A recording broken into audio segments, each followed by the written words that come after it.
박정희 전 대통령에 관한 엄청난 사료가 있지만 그 중에서 친일과 관련된 것만 그 중에서 축약해서 오늘 핵심만 정리해 줄 텐데 저는 이런 얘기 처음 듣거든요.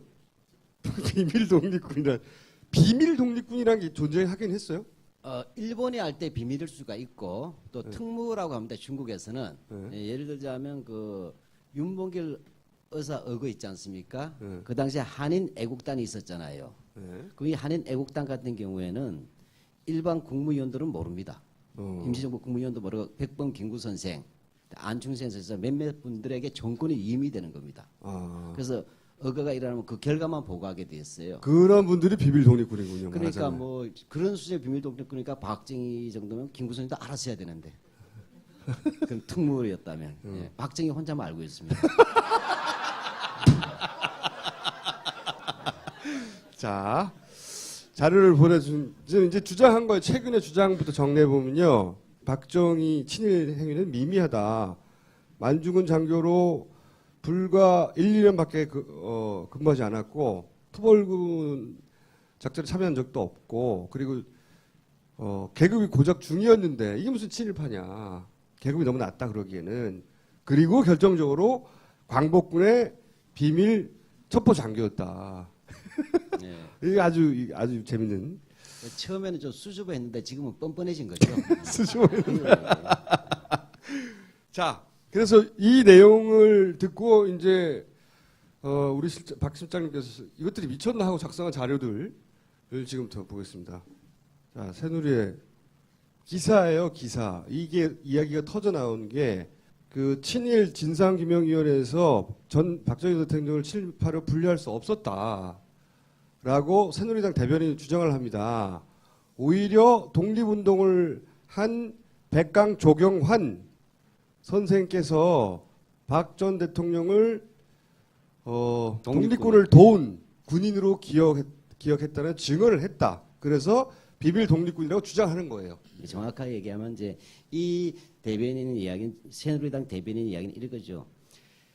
백강 조경환 선생으로부터 이제 이름부터 틀렸는데 그 나중에 또 따지기라고 이제 쉽게 말하면 박정희 대통령이 광복군의 비밀 장교로서 뭐냐면 일제 말기에 한국인들이 그 일본군에 끌려갔었잖아요. 이걸 몰래 빼돌리는 특무 활동을 했다는 얘기예요. 그렇군요. 근데 그것을 누구한테 들었냐니까 그 출전이 어디냐고 물어봤더니 세계일보 독자 투고라는 뜻입니다. 그 독자 투고의 주인공이 바로 이기청이다 이런 사람이에요. 거의 브로커 수준의 사람인데 사실은. 브로커 수준. 예, 그게 쉽게 말하니까 백강 조경환 선생이 그런 말을 했다고 이기청이라는 사람이 세계일보에다 독자 투고한 내용. 그것을 아주 감지덕지하게 받은 새누리당 대변인이 이렇게 되는 겁니다. 적어도 새누리당 대변인이 각하의 아버님에 대해서 명예회복을 추진하는 그런 공식 인터뷰 자리에서 가장 치명적인 모독을 했어요. 백강 조경한 선생이십니다. 백강 조경한 선생은 환이 아니라 한이라는 거. 예. 이름이 일단 틀렸고 예, 일단 그러니까 독립운동가 박정희 대통령을 광복군에 인정했다는 분의 이름조차 틀리는 대변인이에요. 그리고 백강 조경한 선생은 임시정부 요인입니다. 예, 그리고 나서 여기 또 나오게 되겠지만 뭐냐면 뭐 박정희가 일본군 중자라고 했어요. 이런 굉장히 거물 특급 친일파죠. 중령이니까 또 만주국도 아니고 지금 뭐냐면 새누리당은 박정희 대통령이 만주국 중인 것도 지금 민망한데 이제 일본군 중령으로 격상시켜줬어요. 승진시켜줬어요. 계급도 틀렸군요. 예, 그러니까 완전히 특급 친일파를 올려주고 있어요. 근데 일본군 중자가 아니고 정식적으로는 만주국, 그러니까 일본의 괴뢰국이죠. 예, 중위입니다. 중위예요. 그 다음에 임시정부가 지금 중경에 있지 않습니까? 예, 40년대 말에 40년대 중층에 있었는데 지금 박정희 어디 있었어요? 박정희는 저기 우리 열하일기 아시죠? 그러니까 만주예요. 예. 그 만주 쪽에서 어떻게 빼돌리는지 그리고 어떻게 배달을 했는지 잘 모르겠어요. 그 장준원 선생님 혼자 나왔는데 박정희 만난 적도 없고, 예, 뭐 이렇게 돼 있고. 너무 멀군요. 빼돌리려면 그 근처에 있어야지. 예, 번역에 너무나도 먼 당신이에요. 예, 그렇게 되고. 그다음에 그 당시 박정희 대통령은 쿠데타 이후에 군정 시기잖아요. 군정 시기에 뭐냐면 독립운동가들을 모셔가지고 페인트 칠하려고 한 거예요. 자기가 친일의 행적이 있으니까. 자기 과거를 세탁하려고 했군요. 예, 그렇죠. 세탁을 하는 거죠. 시작부터 세탁을 하고 싶은데 그렇게 돼서 뭐냐면 찾아갔는데 그때 그 당시는 대통령이 아니고 최고회의 의장입니다. 군정 시기니까. 예, 국가재건 63년에 대통령이 되죠. 그렇죠. 예, 그렇게 되니까. 그 다음에 찾아간 집도 백강 선생은 면목동이 아니고 흑석동이었어요. 그러니까 아마 박정희 대통령이 잘못 찾아갔겠죠? 못 만났을 거예요. 주소가 틀렸어요. 조경환 씨를 찾아간 거죠. 아마 딴 집 갔었을 거예요. 예. 10년 전에 어떤 독자 투고를 근거 삼아서 이게 이제 역사적 사실처럼 주장하고 있는데 그 독자 투고의 사실관계도 다 틀린 거군요. 말하자면. 그렇죠. 제가 예. 보내주신 자료 중에 아 예. 지금 신정섭이란 분이 계세요. 네. 그러니까 백강 조경환 선생의 외손자 되시는 분입니다. 전라도 광주에 이게 사시는 진짜 백강 선생이 들은 이야기를 직접 들으신 이야기죠. 예, 그분이 직접 하신 말씀 뭐냐면 백강 예. 선생을 찾아가긴 했어요. 실제 찾아가긴 했는데 뭐라고 했다고 하냐면 저는 닭깎기 마사오입니다. 저는 일제 때 친일 군인으로 독립군 토벌에 앞장섰고 해방 직후에는 광복군 중대장을 지냈습니다. 김구 선생을 존경했지만 해방 후 한독당에 입당하지 못했고 형제 때문에 남노당에 입당해 공산활동을 한 죄인입니다.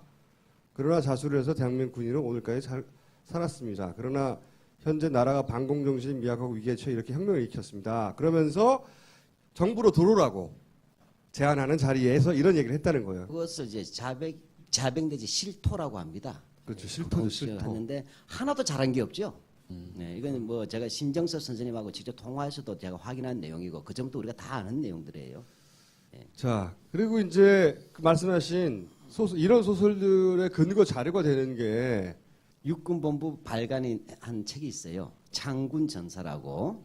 네. 여기 보면 만주에 있던 장교들은 지하 조직이 있었는데 박정희, 신현전, 이주일 등은 광복군으로서 비밀리에 활동했다는 내용이에요. 그게 육군 본부가 발간한 창군 전사의 265쪽에 나온답니다. 요 책은 박정희가 대통령이 있을 때 나온 책이에요. 그리고 또 육사 졸업생이 이란 책이죠. 책에 보면은 광복군 관부 회식 자리에 박정희 중위가 있었다. 이런 얘기. 그들은 광복군 비밀 요원이었다. 저 책은 누가 쓴 겁니까? 저 책은 이 책들인데. 강창성이라는 분이죠. 강창성 국회의원도 했죠. 나중에 한나라당 국회의원 했던 네, 그분. 바로 요것들이 말하는데 근거 자료들에 이게 네, 그러니까 최초에. 예. 맨 보실 때 육사 졸업생 예. 창군 전사계인데 그 맨 왼쪽에 있죠. 예. 칼라로 나온 거. 예. 알록달록한 요것이 바로 이제 그 모든 사기극의 출발이 되는 책 소설 광복군입니다. 사료가의 원전은 소설책. 진짜 소설책이에요? 네. 소설 제목이 소설 광복군이에요. 작가죠. 작가 박영만이라는 사기꾼이에요. 이 안의 내용을 기반으로 이런 주장들과 이런 얘기들이 나오는 겁니까? 이런 이야기예요. 1960년대 중반에 이 박영만이라는 사람이 주로 독립군들 만나면서 이렇게 채취해가지고 소설 같은 걸 썼어요. 임정 36호라는 드라마 나이 드신 분은 아실 거예요. 이때 박영만이라는 사람이 박정희 씨가 대통령이 되니까 좀 잘 보고 싶었어요. 그래가지고 이 광복군이라는 소설을 쓰면서 박정희를 비밀 광복군으로 둔갑을 시켜서 소설을 쓴 거예요. 그것도 박정희 전기같이 썼어요.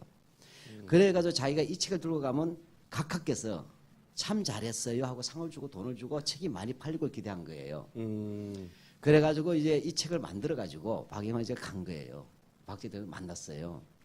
그랬더니 근데 만날 때 바로 대통령 만날 수 없잖아요. 네. 그 당시에 박창암이라는 분이 있어요. 박창암. 이 사람은 만주국 간도특설대 출신입니다. 진짜. 근데 간도특설대는 네. 눈빛 보니까 독립군으로 착각하실 것 같아서. 네. 공부 좀 하고 나와요. 그게 아니고 만주에서는 1938년도에 최후의 만주 지역에 있는 조선인 항일 유격대 이 부대가 있기 때문에 늘 뒤통수가 아픈 거예요. 왜? 만주군하고 일본 군대가 중국으로 들어가야 되는데 백두산 일대에서 연변 일대에 또는 북간도 일대에 조선인 최후의 빨치산 부대가 있었어요. 누구라고 말을 안 하겠어요.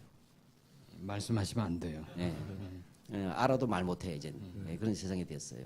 근데 와도 허형식이라든지 이런 여러 사람이 있었어요. 그러니까 이들을 최후로 소멸시키지 않으면 안 되겠다 해서 조선 독립군을 끝까지 선멸시킬 수 있는 만주국 최강의 특수부대를 만듭니다. 1938년에. 그것이 바로 전원 지원병 조선인 부대. 장교의 절반이 조선인 장교, 하사관 전원 조선인, 사병 전원 조선이 되는 만주국 최강의 특수부대가 바로 간도 특설대예요. 쉽게 말하면 여기에 창설 요원이 바로 아까 좀 전에 말한 신현준이에요. 그다음에 여기 있었던 사람이 백선엽입니다.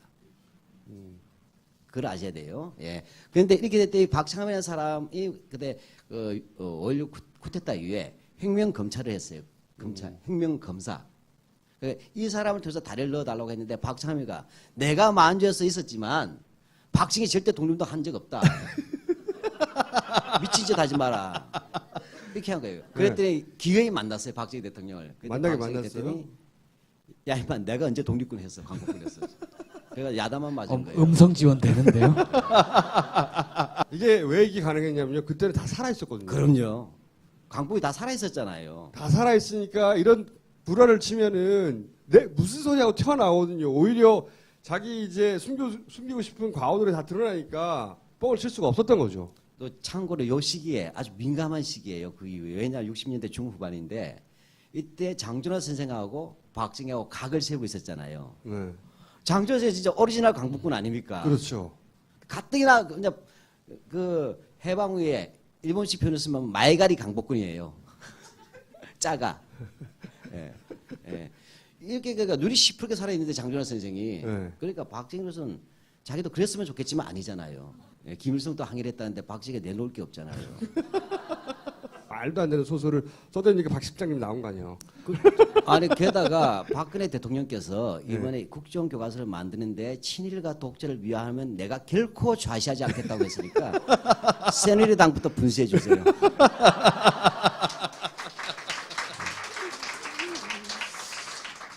자, 이건 뭡니까? 이거는 또 오뎅이 나오면 덴뿌라가 따라 나온다 그랬잖아요. 덴뿌라 얘기예요. 그러니까 지난번부터 유행어로 미는 것 같아. 지금 뭐냐 아까 박영만의 그 이야기가 나오니까 소설 광복군. 또 다른 사람이 네. 바로 1년 뒤에 1년 그러니까 뒤에. 이에 박정희 전기를 공식적으로 썼어요. 그러니까 여기 보시면 노란 색칠만 한번 읽어봐 주실래요? 어떻게 묘사되어 있는가? 그의 지난날의 꿈이었던 항일과 반공의 높은 뜻을 이룩할 날이 온 것이다. 그가 지휘하는 부대는 점차 의병화로 표변. 그는 해가 뜨고 날이 저무는 가운데 황량한 대륙의 벌판에서 토벌 지역의 은신에 있는 애국지사를 규합하여 반공, 항일, 광복의 지하 공작에 앞장섰다. 소설책을 능가하죠. 이건 또 정기 유인전에 이게 대학 그때 도서관에 막 보급되고 그랬어요. 광복군을 의병화해가지고 이끌었다는 거 아닙니까, 박정희? 지금은 이제 박정희 전 대통령이 만주국 장교로 있을 때 자기 부하들이 중국에 있는데 이게 조선 항일 독립 의병으로 둔갑시킨 거예요. 네, 그래서 만주군이 의병으로 전환되는 놀라운 역사적 쾌거를 그랬다고. 이런 그 소설책의 일부군요. 이런 이게. 적은 우리나라 광복군에서 없는 일이에요, 전혀. 이런 정도의 쾌거가 어떻게 가능하겠어요? 그 중국인들을 이끌고 그 우리 대한 독립을 위해 싸우게 만든 예. 놀라운 예, 근데 이거 정확하게 얘기하면 저것이 맞게 만드는데 거꾸로 됐어요. 정확하게 1945년 8월 17일까지 박정희는 이른바 항일 세력을 토벌하러 다녔어요. 근데 해방이 됐는데 몰랐어요. 산속에 있었으니까. 그래서 8월 17일 날 자기가 데리고 있던 중국군 부하들이 있었을 거예요. 만주국이니까 중국인들 아니에요. 중국인 부하들이 의병이 돼가지고 박정희를 무장 해제시켰어요. 그래서 박정희가 무기 다 뺏기고 그랬구나. 예, 고향 가라 니는 이렇게 된 거예요. 그러니까 정확하게는 박정희의 부하가 의병이 된 건 맞는데 박정희는 쫓겨났다. 이게 정답이에요. 그렇구나. 예, 바로 이 책에 이게 전기. 예, 박목구라는 사람이 요 있었는데, 책에 요 문구가 나오는 겁니다. 예. 86페이지에. 이게 뭐죠, 그럼? 요거는 제가 한번 참고해 놓은 것이 오늘날 지금 우리가 박정희 대통령에 대한 이른바 수구 보수라는 세력들, 보수로 참칭하는 수구 세력들이죠. 거기에 대해서 뉴라이트라는 세력들이 있었죠. 뉴라이트가 2008년도에 뉴라이트 대한교과서 한국 근현대사를 냈어요. 거기서 한 페이지를 제가 그대로 복사를 해서 올린 거예요. 어떻게 묘사하냐면 군인이 되고픈 평소의 꿈을 실현하기 위해서 1940년 만주국 군관학교에 입학했고 입학했다. 그는 식민지로 전락한 한국 민족의 사대주의, 자주정신의 결여, 게으름, 명예심의 결여를 증오했고 그 결과로 빚어진 고난과 가난에 분노했다. 그래서 그의 통치는 한국 역사로 축적되어 온 성장의 잠재력을 최대로 동원하는 역사적 결과를 낳았다. 스스로 근면하고 검소하였다. 이게 박정희 대통령에 대한 평가입니다. 이게 대한교과서 내용. 이것이 나중에 교학서로 이제 발전해 나가겠는데. 이 예. 대한교과서가 이런 기본적인 내용을 가졌고 이걸 기반으로 교학사가 만들어졌다는 거죠. 근데 이게 좀 더 노골주죠. 첫 번째로 박정희가 만주국 장교로 혈서까지 쓰고 간 것을 군인이 되고 싶은 꿈을 실현하기 위해인데 우리가 나중에 좀 심층으로 한번 다뤄보겠습니다.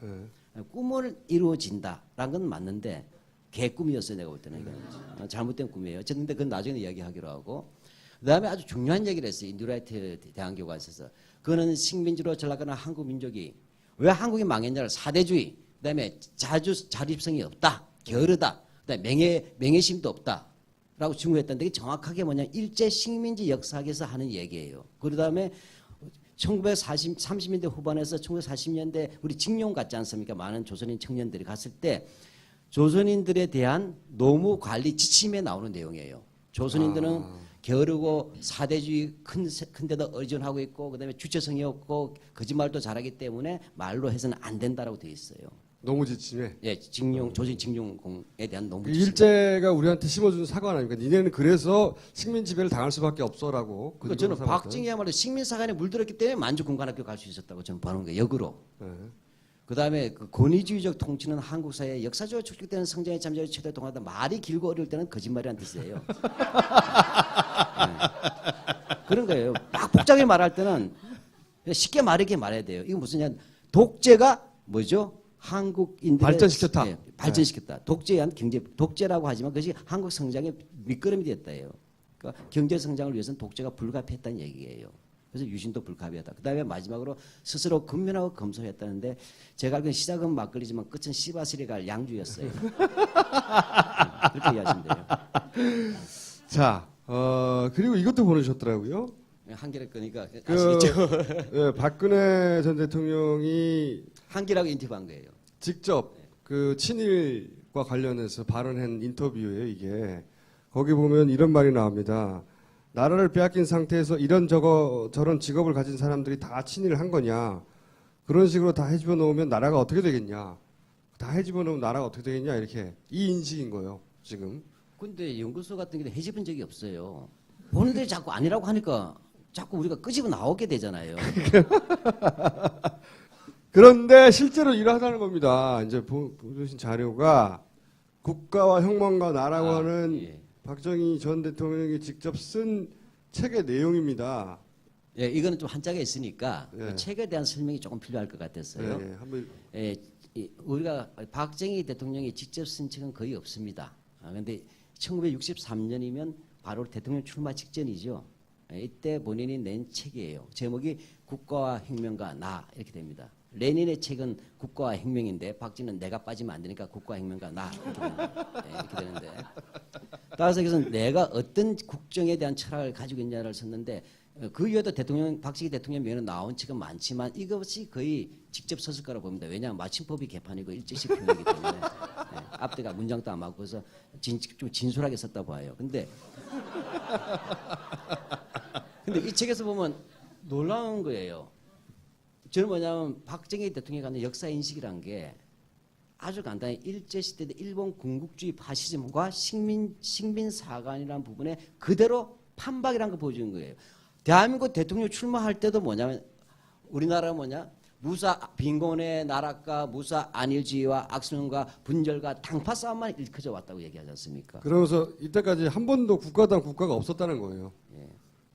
그야말로 자학사관의 극치 중의 극치입니다. 그러면서 또 이런 내용도 있습니다. 우리나라 이러했는데 본인은 일본의 메이지 유신을 모범으로 삼고 메이지 유신이라는 게 명치 유신이라는 게 이게 아시아의 기적이다. 그래서 우리는 혁명을 할 때 이 메이지 유신을 참고해야 된다. 뭐 이런 식의 내용들.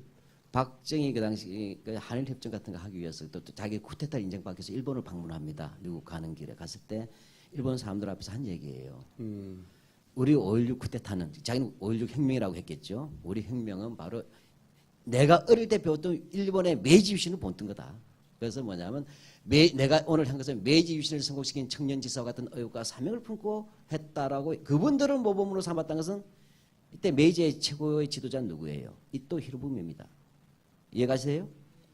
독립국가의 대통령이 일본 가가지고 내가 제일 존경하는 것이 메이지 혁명이고 그 메이지 혁명의 지사들을 모범으로 삼고 존경한다 할 때 그것이 이토 히로부미는 우리 한반도 침략의 주범이잖아요. 이것이 기본 역사 인식이란 거예요. 그 밑에 거는 책이에요. 아까 국가혁명과 나. 요게 내용이고 이건 한 말이군요. 예, 네. 반복되는 것이니까 완전히 자기 철학화됐다고 얘기하는 거죠. 이게 이제 이 책에 나오는 겁니다. 네. 국가혁명과 나. 그 국가혁명과 나에 보면 오늘날 독일이 부강하게 된 것은 비스마르크나 히틀러와 같은 위대한 지도자가 있었기 때문에 그랬어요. 그래서 우리나라도 그런 강력한 지도자가 필요하다. 지도자의 능력이.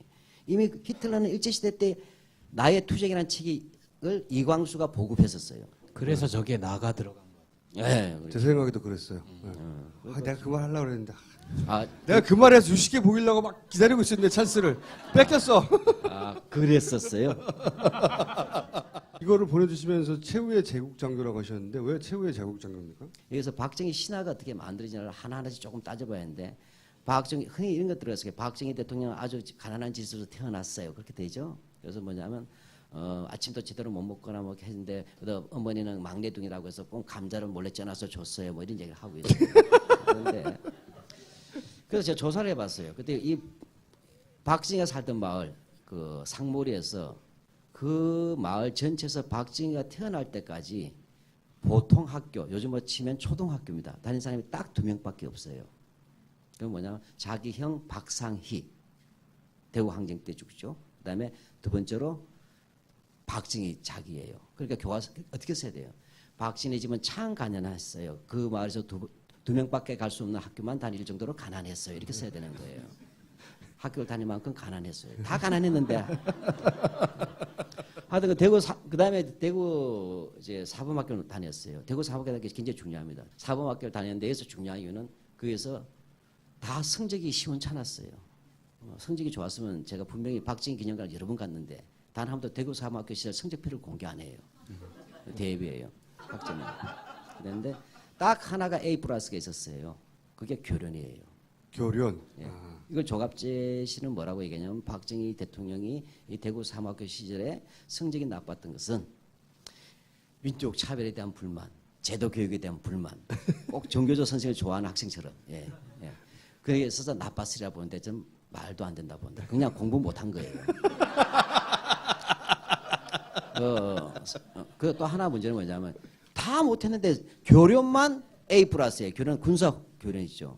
현역 중령이 교육안으로 와 있어요. 그러면 이게 중요한 거예요. 지금 무슨 얘기냐면 1930년대 전반기에 학생 운동 있지 않습니까? 학생들 중요한 구호 중에 스트라이크 동명 휴교할 때 구호 중에 하나가 학교의 병령화 반대예요. 교련 철폐였어요.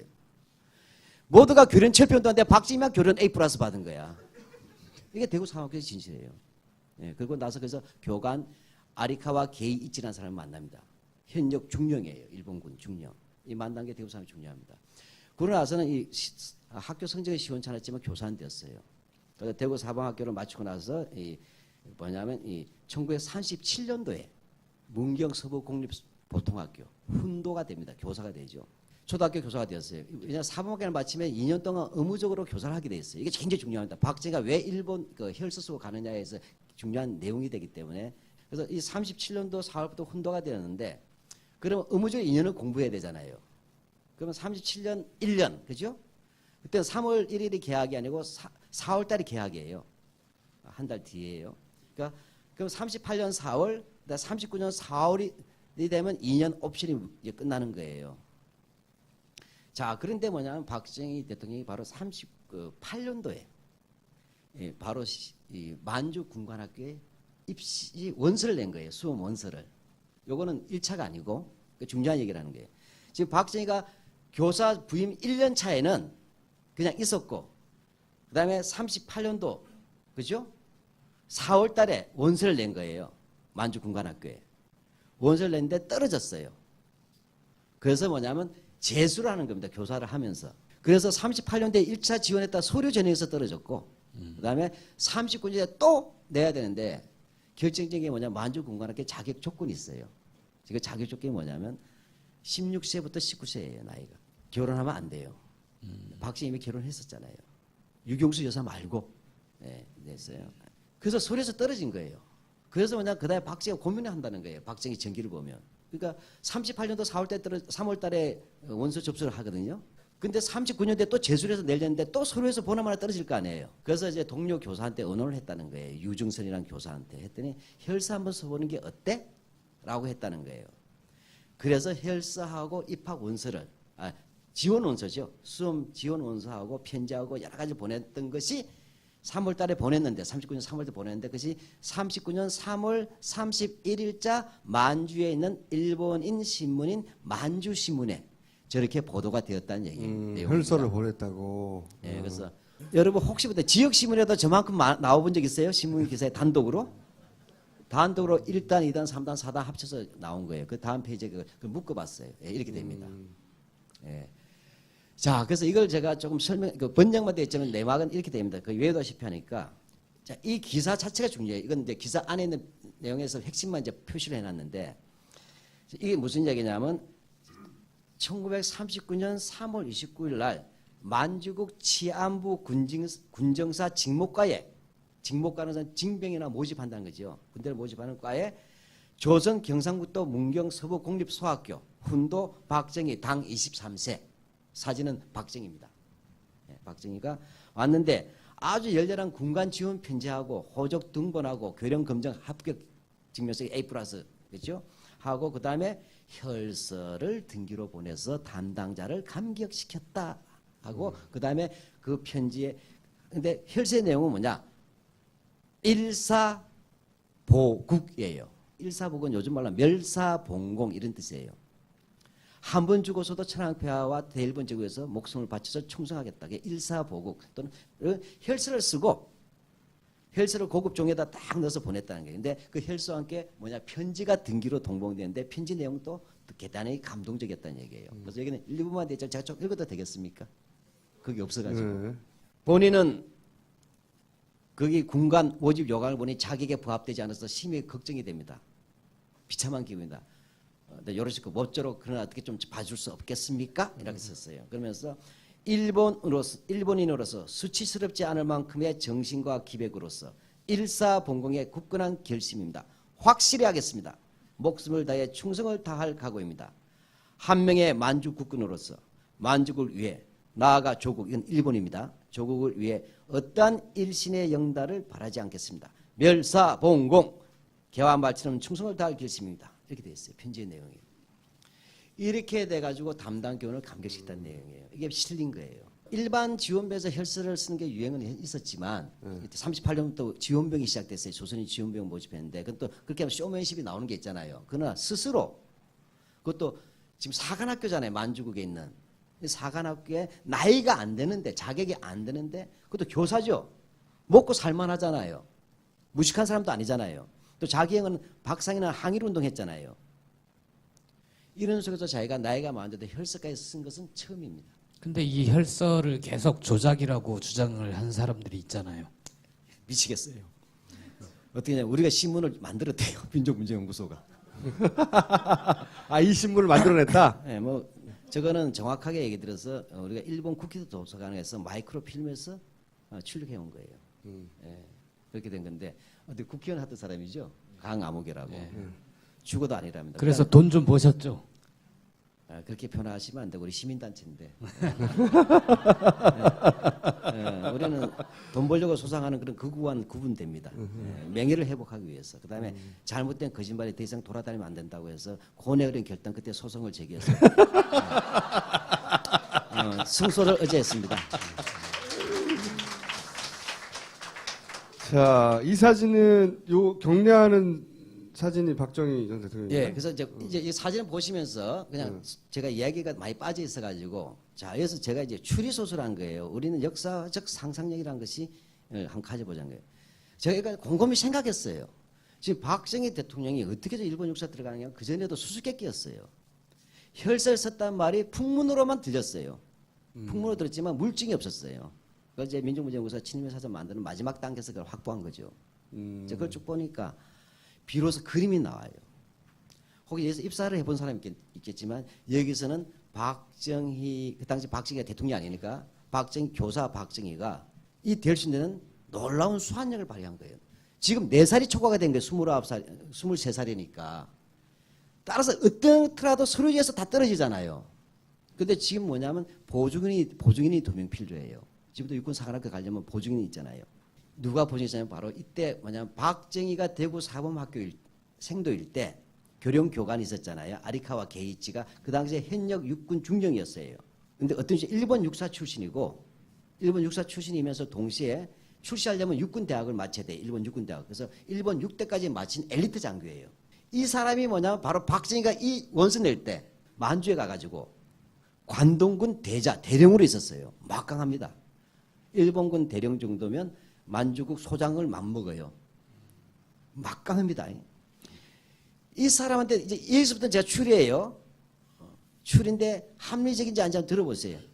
35년 동안 역사를 한 사람이 갖는 나름대로의 코난과 같은 추리예요. 자, 제가 박정희예요. 서류에서 통과가 안 되잖아요. 근데 안에는 뭐가 있어요? 내가 어떤 기업체, 회사 입사를 하려는데 안에는 뭐냐면 이사님이나 누가 있어. 면접관으로 들어오신대. 그럼 나 보나마나 만점 주겠대. 근데 꼭 서류에서 안 될 때 있죠. 그 면접관, 그 친척 면접관이 뭐라고 합니까? 어떻게 하든 서류만 통과시켜와. 그렇게 되죠. 서류 때문에 안 되잖아요. 저는 이렇게 보는 거예요.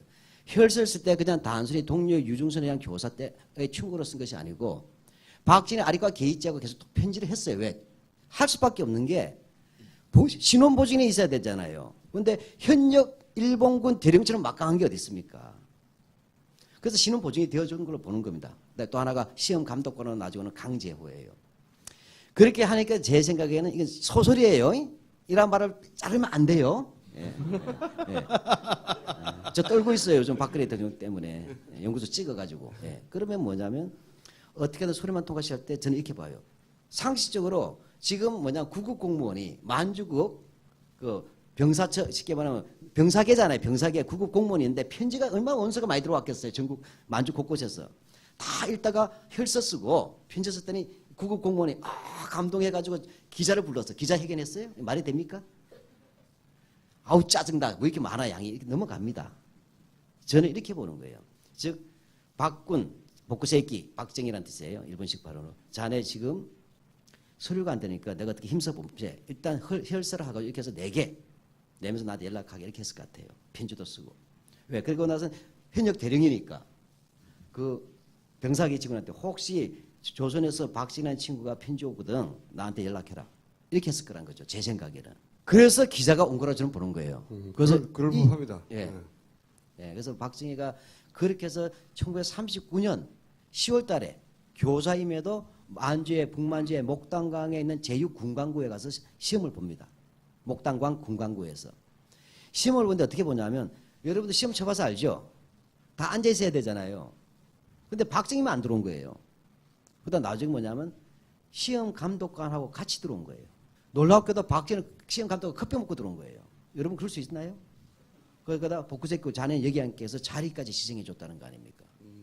그렇게 해서 시험을 보고 특별 시험까지 보고서 그때 시험 감독관이 강재호라는 사람이 대구 쪽 고향 선배예요. 그래서 붙고 나서 그 다음에 15동으로 입학해요. 15동 입학해가지고 그 다음에 만주 군관학교라고 붙은 군데가 신경에 있어서 신경 제2기입니다. 제2기로 입학해가지고 2년 동안 코스를 맞춰서 바로 이 사진이 바로 졸업 사진이군요. 예, 총 4년인데 2년이 예과예요. 나머지 2년이 본과예요. 그러니까 1, 2학년 과정이 예과인데 예과에서 아주 우수한 성적을 얻었어요. 그래서 5명이 우등생이 됩니다. 일본인 2명, 네, 만주에 있는 중국인 2명, 그다음에 박정희도 이제 포함해서 박정희도 만주인이 돼서 이렇게 해서 총 5명이 포함되고 이 5명이 바로 예과 졸업생에서 성적 우수자로서 일본 만주국 최후의 황제 푸이 있죠. 푸이 황제로부터 금딱지 시계, 금장 시계를 받는 사진이에요. 그런데 지금까지는 맨 앞에 있는 사람이 박정희로 보여요. 그렇죠? 왜냐 뒤에 있는 사람까지 다 포함해서 5명이잖아요. 근데 지금 확정할 수는 없어요. 근데 다 키가 비슷해가지고 5명이. 하여튼간 이 5명 중에 1명이 박정희입니다. 예, 그 사진. 꼭 경례하는 사람이 아닐 수도 있다. 예. 예. 알겠습니다. 이 사진은 오른쪽 끝에가 박정희. 예, 요거는 바로 이렇게 되죠. 여기에서 이 예과를 졸업하는데 성적 우수자잖아요. 우수자란 말이에요. 그러니까 특례 입학을 해줘요. 뭐냐? 일본 육사에 특별히 편입시켜 주는 거예요. 그래서 박정희는 드디어 일본 육사는 지금 꿈에도 못 꿨단 말이에요. 근데 드디어 성적 우수자로서 실습 기간을 끝나고 나서 바로 대일본 육군 사관학교 이제 57기생들이 3학년 때 자기는 편입이 되는 거예요.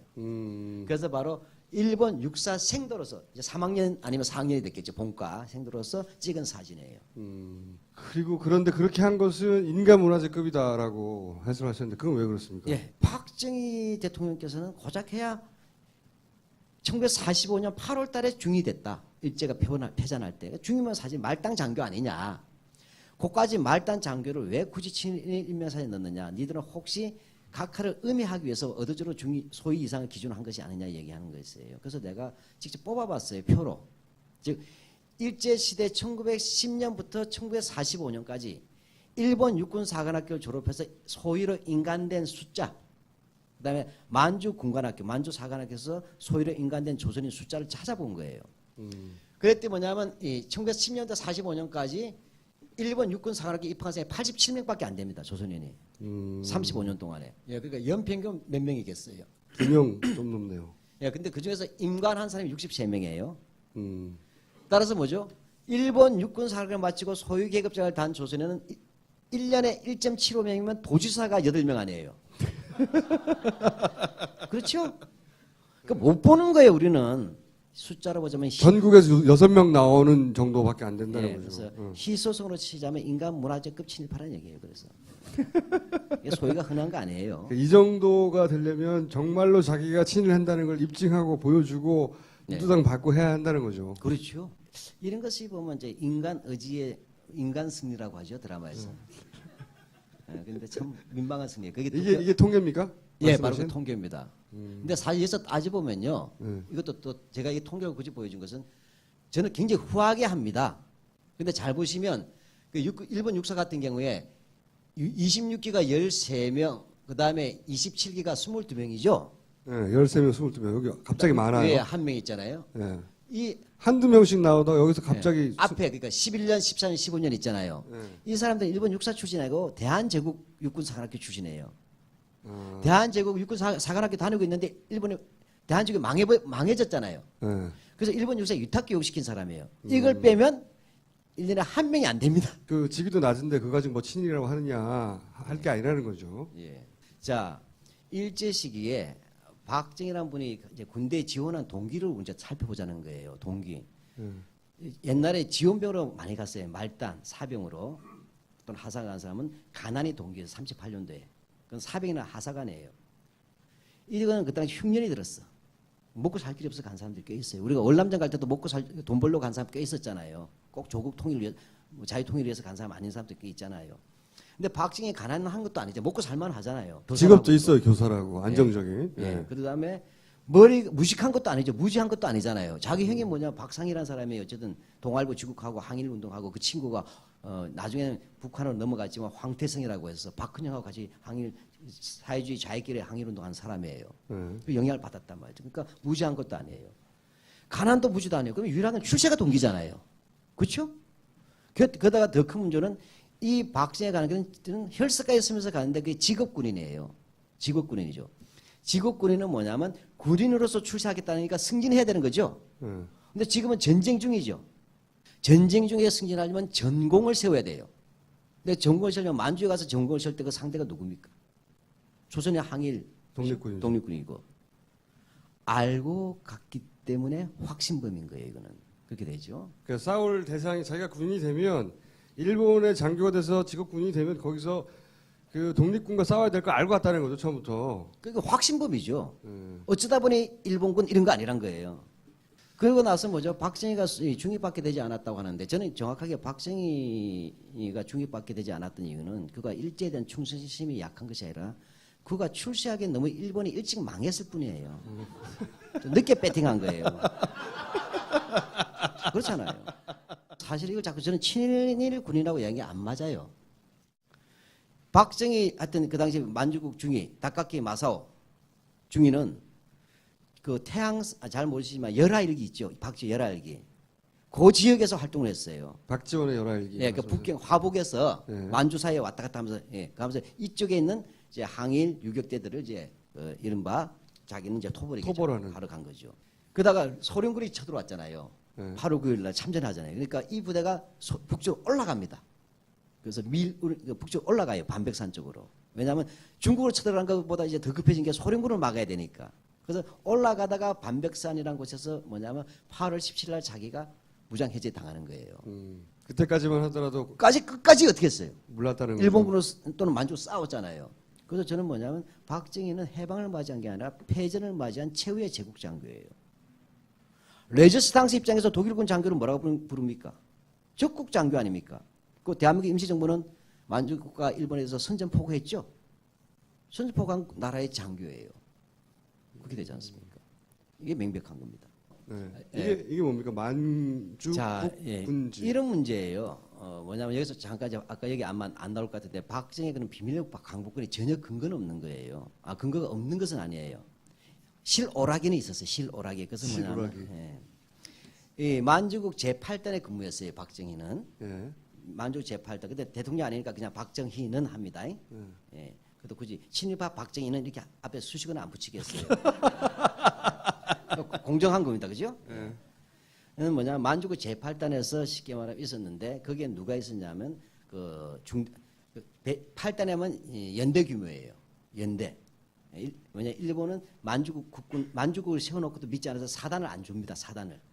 그래서 최고지휘가 연대장이에요.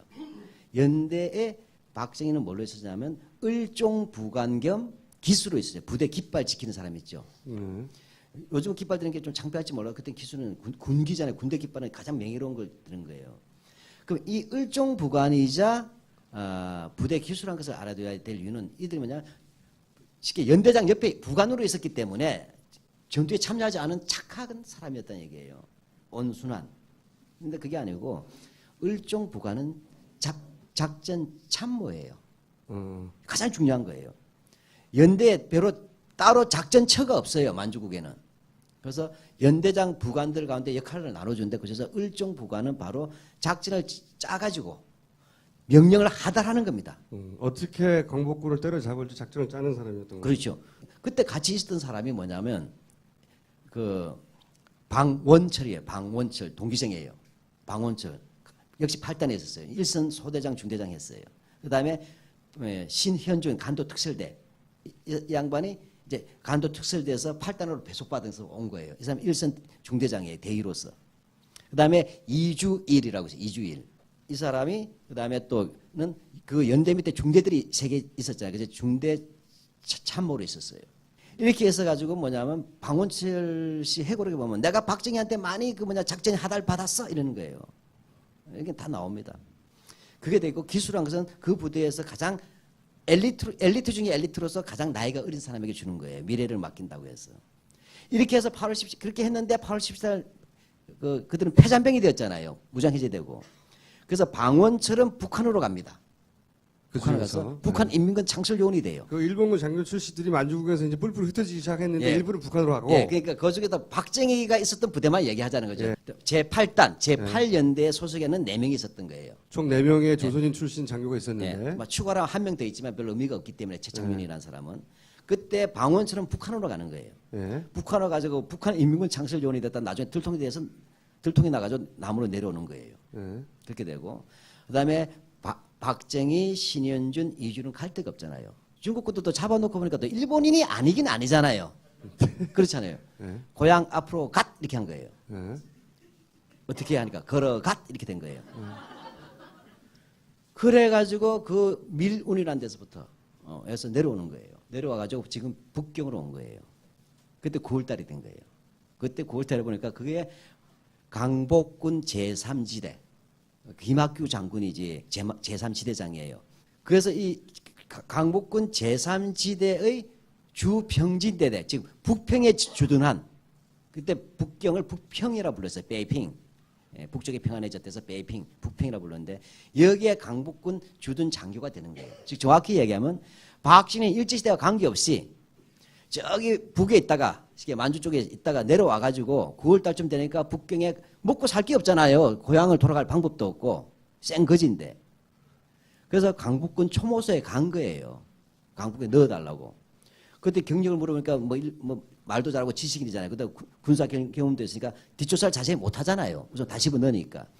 그래서 광복군 북평에 있는 주 평진대대의 중대장이 되는 겁니다. 이것이 그거요. 박정희의 비밀 강복군이에요.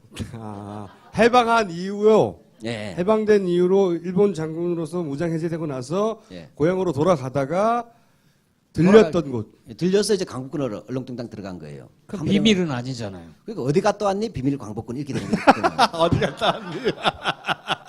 연락 한 번도 없이 해방된 후에 이렇게 오니? 이렇게 되는 거예요. 그건 알겠고요. 예. 근데 이런 사람들이 오늘날 어떻게 역사 왜곡을 하는가를 좀 보여주기 위해서 사실 된 거예요. 예. 5.16 쿠데타의 주력은 만주군 출신들이에요. 그렇잖아요. 정일권도 국무총리 했잖아요. 박정희 때 그죠? 김석범은 간도 특설대 요원이에요. 이 분들이 뭐냐면 일본에서 일본인으로서 만주국 장교나 만주국 군인으로 있었던 사람들이 있었을 거 아니에요. 그죠? 만주에. 이들이 80살이 되고 다 죽을 때 돼가지고 책을 두꺼운 걸 냈어요. 자기들 회고록으로서 만주 국군이라서 두꺼운 책을 이만한 걸 냈어요. 활자로 그 됐더니 내용이군요, 이게. 아니 그걸 내니까 예. 우리도 가만히 있을 수 있느냐. 조용히 살아야 될 사람들이. 그래서 김석범, 정일권 이런 사람들이 만주군 출신들을 모아가지고 얇게 타자본으로 한 80페이지짜리 만주 국군지라는 걸 만들어낸 것의 표지 밑에 있는 머릿말이에요. 유서 깊은 만주에서 그거 맞긴 맞아요. 유서는 깊죠. 근데 독립정신과 민족의식을 함양한 게 아니죠. 한국 시민이 되고 그죠? 일본의 개가 되었잖아요. 무예를 연마한 건 맞지만 누구를 위해서 독립군을 때려잡기 위해서 무예를 연마한 거 아니에요. 이걸 마치 이걸 딱 다 빼고 보면 무슨 뭐냐면 김자진 장군 부하가 쓴 것 같죠? 홍범도 장군이나 이런 그- 것을 뻔뻔하게 쓰는 거예요. 표지하고. 이 책입니까, 이게? 예. 예. 이런 책을 써서 기록을 남겼다는 거예요.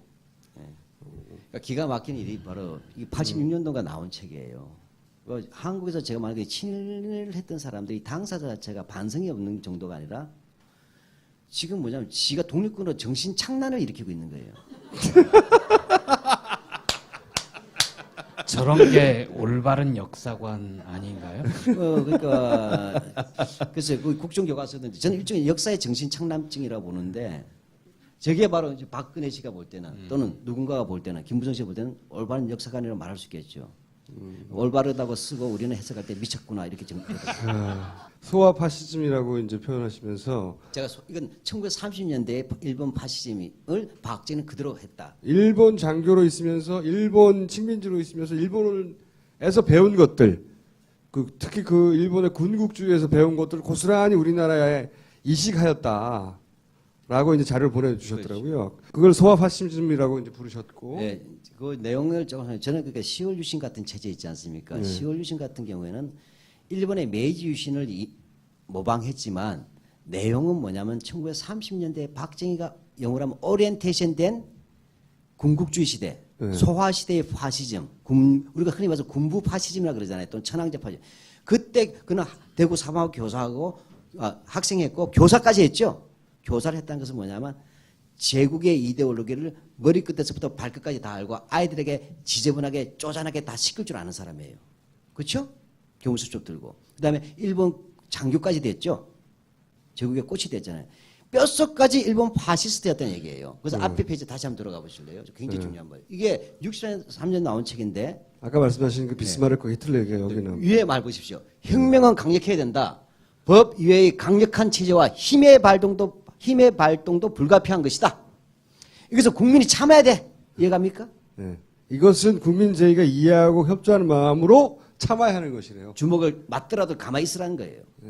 저는 뭐냐 그래서 5.16 쿠데타는 이미 이때부터 10월 유신 같은 파시즘이 잉태되었다. 그래서 저는 뭐냐면 4.19 이후에 원래 우리가 시민사회가 나와야 되잖아요. 그렇잖아요. 이제 자유롭게 말. 근데 뭐죠? 이런 박정희의 힘과 지도자의 철학, 그다음에 폭력, 그다음에 파시즘 체제 나오면서 뭐냐? 저는 5.16 쿠데타가 일어남으로써 뭐냐?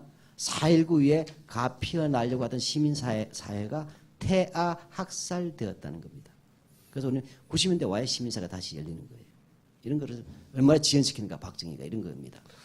그래서 이제 보내주신 내용은 대부분 박정희 전 때는 이제 대통령이죠. 대통령이 했던 활동이나 또 만들었던 제도나 혹은 학교에 시행했던 것이나 뭐 하여튼 거의 대부분 일본의 30년대를 모방해서 정신도 그렇고 제도도 그렇고 그랬다는 것이고 그렇죠. 새마을운동은 농촌진흥운동을 거의 모방한 것이다. 그렇죠. 예.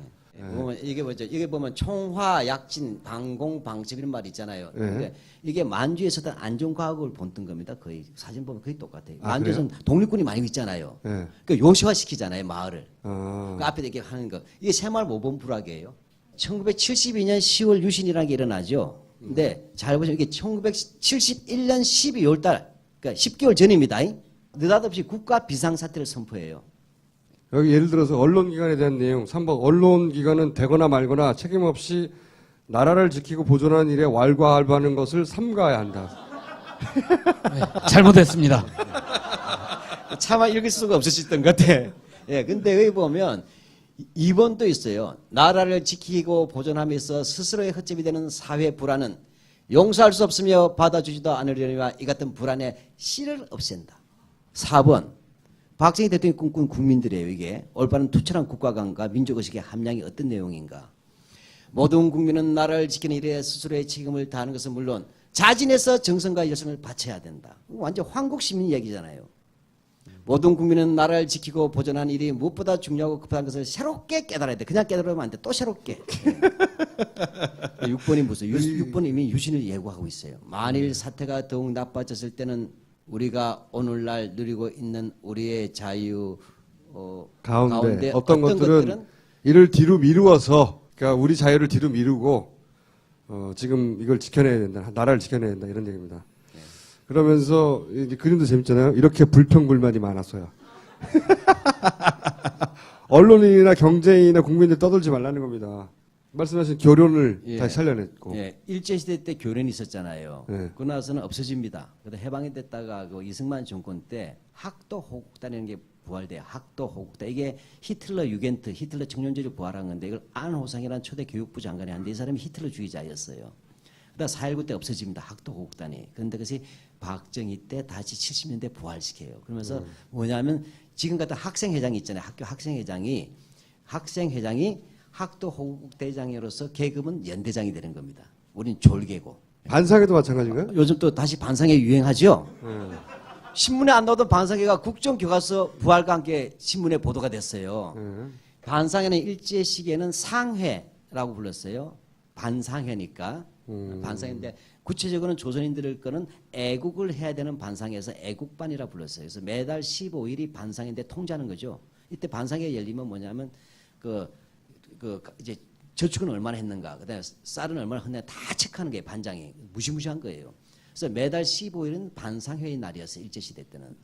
근데 박정희가 다시 뭐냐면 5.16 쿠데타에 70년대 반상회를 부활시키는 거예요. 근데 우리의 반상회는 25일이었어요. 왜 그랬을까요? 15일이 민방위 날이요. 예, 정확하십니다. 15일 민방위의 날에서 중복되니까. 그래서 그런데 뭐 말겠지만 오른쪽에 우리 애국반의 연상이 없도록 합시다 하고 그 밑에 거는 다 일제시대의 반상회 해보예요. 이거 일제시대 것이고. 예, 근데 이것은 박정희가 그 사범학교 일제시대 교사에 있었던 문경군의 70년대 반상회 해봅니다. 반상회도 역시 일제시대를 흉내내는 그래서 거군요. 항상 국가 시책을 홍보하는 거죠. 지금은 주민자치조직으로 바뀌었잖아요. 그런데 지금 어떻게 됐어요? 다시 교과서를 홍보하라 그러죠. 반상회에서. 이해가십니까? 이제 반상회조차 정부의 홍보수단으로 다시 전환시키고 있어요. 그게 국정화의 내용들인 거예요, 사실은. 그리고 국민의례도 마찬가지입니까? 애국조회 할 때. 애국조회. 예. 왜냐하면 일장 끼는 건 당연히 매주 월요일에 애국조회였어요. 일제시대 때. 근데 지금도 우리나라 애국조회 있죠? 하는 학교가 있을 거예요. 애국조회. 애국조회도 일제 잔재군요. 예. 국민교육 헌장. 그 옆에는 교육치거라고 해서 일본 천황이 만들었다는 교육치거예요. 네. 이것을 본따서 1968년에 국민교육 헌장이 나오잖아요. 그래서 제가 1학년 때예요. 초등학교 1학년 때 운동장에서 이걸 외워야 됐어요. 근데 우리는 민족 중의 역사적 삶을 두고 있다는 데다 조상의 빛나는 오늘에 대해서 안으로 자주 독립의 자주 학력과 이것도 역시 일본 초당 직서 고대로 베낀 거군요. 일본의 교육치거를 본뜬 것이죠. 그다음 우리가 아는 앞에 빠졌지만 우리가 국기에 대한 명세 나는 자랑스러운 태극기 앞에 역시 조국과 베낀 민족의 것이고. 이것은 일제 시기에 고고구 신민도 세이시 한국 신민 서사를 본뜬 거예요. 행적도 친일파지만 그 위에 한 일도 사실은 친일파 예. 봐야 된다는 거죠. 역사학도로서 가장 가슴 아픈 게 박정희 개인으로서도 불행하긴 합니다. 그렇죠? 예, 비극적 죽음 맞이했는데 이런 겁니다. 일제 시기에 그가 친을 했더라도 해방 이후에 반성을 했고 새롭게 태어났으면 누가 뭐라고 하겠어요. 근데 뭐죠? 그는 오히려 뭐냐면 어렵게 얘기하면 first socialization 최초의 사회가 일본 군부 파시즘으로 물들어 버린 겁니다. 그가 배운 것은 교사 시절에 군국주의 교육, 한국 시민 교육, 국가주의 교육, 그다음에 일본 군인으로서 그 군국주의를 배웠잖아요. 근데 그가 한때는 낙로당에 있었던 어쨌든 간에 나중에 5.16 쿠데타 이후에 그가 새로운 국가를 건설할 수 있을 때 그가 아는 내용은 일본 파시즘밖에 없었어요. 그렇게 해서 결과적으로 보면 국가혁명과 나에서부터 확인되잖아요. 내용적으로 확인되고 그것이 마침내 유신, 10월 유신으로 이루어지면서 한국 사회의 총체적 후진성이 만들어진 거예요. 이렇게 됐던 것을 그나마 우리가 민주화 운동을 통해서 그나마 상식의 채로 오는 과정이 어떤 느닷없이 국정교과서와 함께 유신시대 40년 전으로 KTX 타고 돌아가는 이 비극이 생겨버린 거예요. 이런 역사의 관람들에서 국정교과서는 검증이냐 국정 문제는 아니에요. 이미 검증제도도 다 파괴시켜버렸어요. 이 부분에서 이건 한국 민주주의의 마지막 숨결이 끊어지냐 안 끊어지냐라는 문제예요. 네, 그래서 이 국정 문제에 많이 관심 가져주시고 특히 민족문제연구소 지금 찍혔어요. 찍힐만 하죠. 근데 한 번만 찍혔으면 됐을 텐데 세 번 찍혀가지고. 네. 어떤 일을 겪고 계십니까? 그래서 요새. 요즘 전화가 좀 찌직거려요 오늘부터. 근데 뭐 그야 뭐 알 수 없으니까. 그래서 저는 이건 내기가 예민한가 보다 이렇게 정리가 됐어요. 네, 근데 하여튼간에 저는 친이면 사전 만들어서 박정희 대통령 들어갔다고 지키고 그래서 그때 박근혜 대통령께서 역사가 심판할 것이라고 했어요.